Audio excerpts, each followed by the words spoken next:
오늘은 야고보서 1장 5절부터 마지막 절까지의 말씀을 가지고 경건에 대해서 말씀을 나누도록 하겠습니다. 경건하다라고 하는 말을 우리 그리스도인들이 많이 사용을 합니다. 근데 이 말은 사전적으로 공경하며 삼가고 엄숙하다라고 하는 그 우리말 사전에서는 그렇게 정의를 하고 있습니다. 신약 성경의 원문인 헬라어로 경건은 유세베이아라고 하는 단어인데 이 단어를 직역을 하면 바람직한 두려움이라는 뜻입니다. 의역을 하면 하나님을 경외하는 삶을 사는 것, 그것을 우리는 경건이라고 말할 수 있습니다. 이 야고보서 1장을 보면 경건한 삶은 무엇보다도 믿음으로부터 출발하고 있다는 것을 우리가 깨닫게 됩니다. 어제 읽었지만 3절에서 야고보는 믿음의 시련이 인내를 만들어낸다라고 말을 하고 있고, 오늘 읽은 6절에서는 오직 믿음으로 구하고 조금도 의심하지 말라라고 그렇게 야고보는 말합니다. 사도 야고보의 말처럼 경건한 삶, 하나님을 경외하는 삶은 믿음으로부터 출발이 됩니다. 그런데 좀 더 구체적으로 말하자면 마음으로 믿는 것으로부터 시작된다고 말할 수 있겠습니다. 그래서 사도 바울은 로마서 10장에서 믿지 아니하는 일을 어찌 부르리요, 듣지도 못한 일을 어찌 믿으리요 라고 그렇게 말하면서 사람이 마음으로 믿어 의에 이르고 입으로 시인하여 구원에 이르느니라 라고 그렇게 말을 하고 있습니다. 믿음도 우리의 마음에서부터 시작되는 것이죠. 사실 사도들의 이러한 말들은 예수님으로부터 다 나온 것입니다. 여러분이 잘 아시는 산상수훈에서 예수님께서는 마음이 청결한 자는 복이 있나니 그들이 하나님을 볼 것이라고 말씀을 하셨습니다. 뿐만 아니라 내 보물이 있는 그곳에 내 마음도 있느니라 라고 말씀하시므로 참된 믿음과 경건이 우리의 마음으로부터 시작된다라고 하는 것을 가르쳐 주시고 계십니다.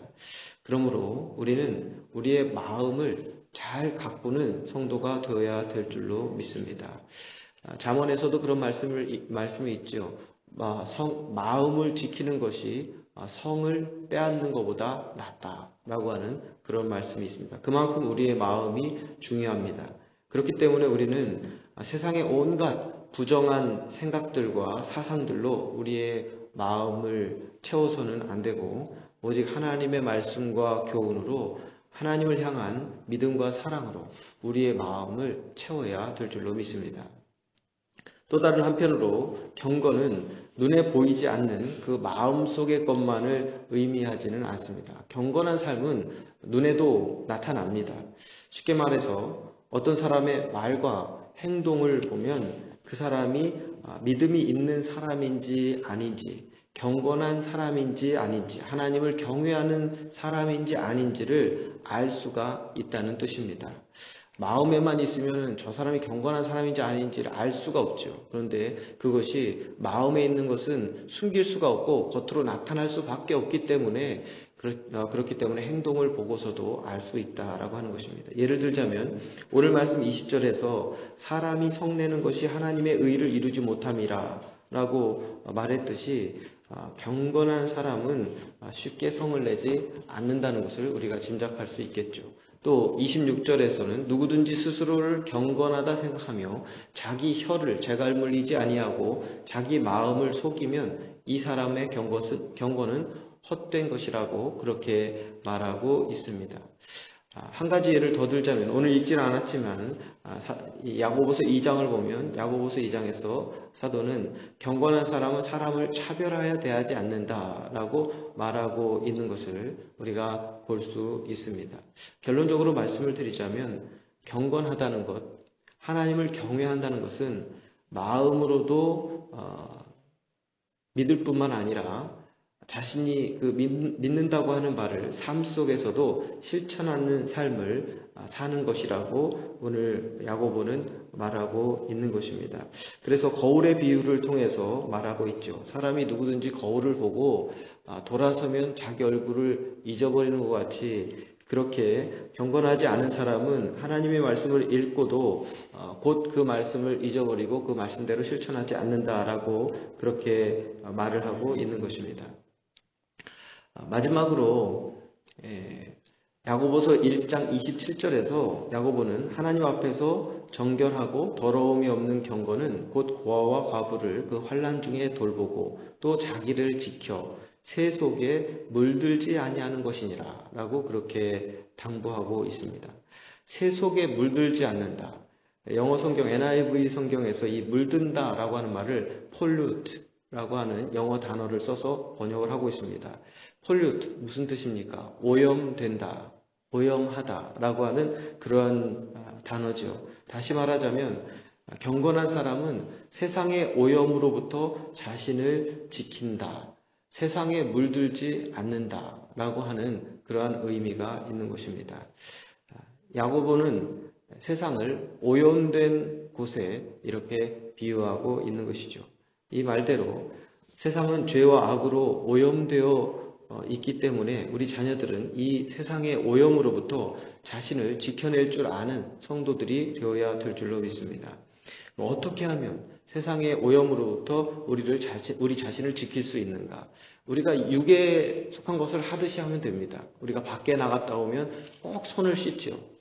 손을 씻고 그리고 양치를 하고 또 샤워를 하고 밖에서 묻은 것들을 싹 씻어버리고자 합니다. 손만 잘 씻어도 감기나 독감에 걸리지 않을 확률이 많다라고 하죠. 아이들 그래서 어려서부터 손 씻는 습관을 그렇게 들이려고 부모들이 노력을 합니다. 마찬가지입니다. 우리가 세상에 나가면 육만 오염되는 것이 아니라 육의 것에만 더러운 것이 묻는 것이 아니라 우리의 영과 우리의 마음에 온갖 더러운 것이 묻기 때문에 이런 것들을 씻어내야 된다라고 하는 것입니다. 무엇으로 씻어내야 되겠습니까? 기도와 말씀으로 우리의 속사람을 씻어내는 일들을 항상 해야 되는 것이죠. 자주 씻어내면 자주 씻어낼수록 우리는 세상의 것들로부터의 오염을 피할 수 있는 것입니다.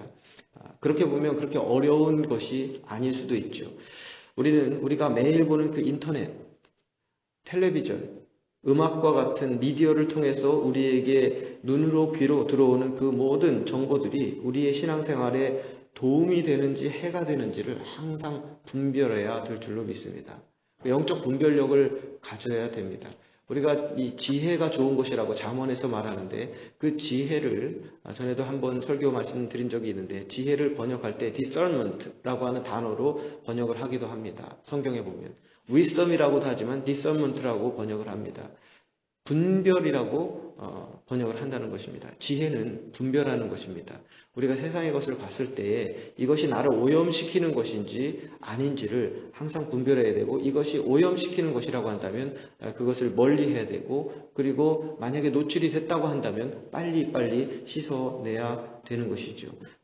그럴 때에 우리는 우리 자신을 세상으로부터 지킬 수 있는 새 속에 물들지 않는 그러한 경건한 신앙생활을 하게 된다는 뜻입니다. 그러므로 여러분 오늘도 여러분의 컴퓨터와 전화기를 통해서 들어오는 그 세상의 유혹들을 잘 분별하고 이겨냄으로써 새 속에 물들지 않는 그런 경건한 삶을 사시기를 바랍니다.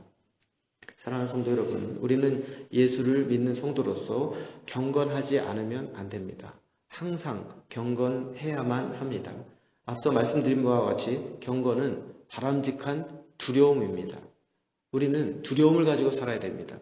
하나님을 경외한다라고 하는 뜻도 하나님을 두려워한다는 뜻이 있죠. 우리는 하나님을 경외하고 두려운 마음으로 하루하루를 살아가야 될 것입니다. 그러므로 오늘도 두렵고 떨림으로 우리가 받은 성도의 구원을 지켜내고 또 성도의 삶을 사는 하나님을 경외하는 저와 여러분이 되시기를 주님의 이름으로 축원합니다.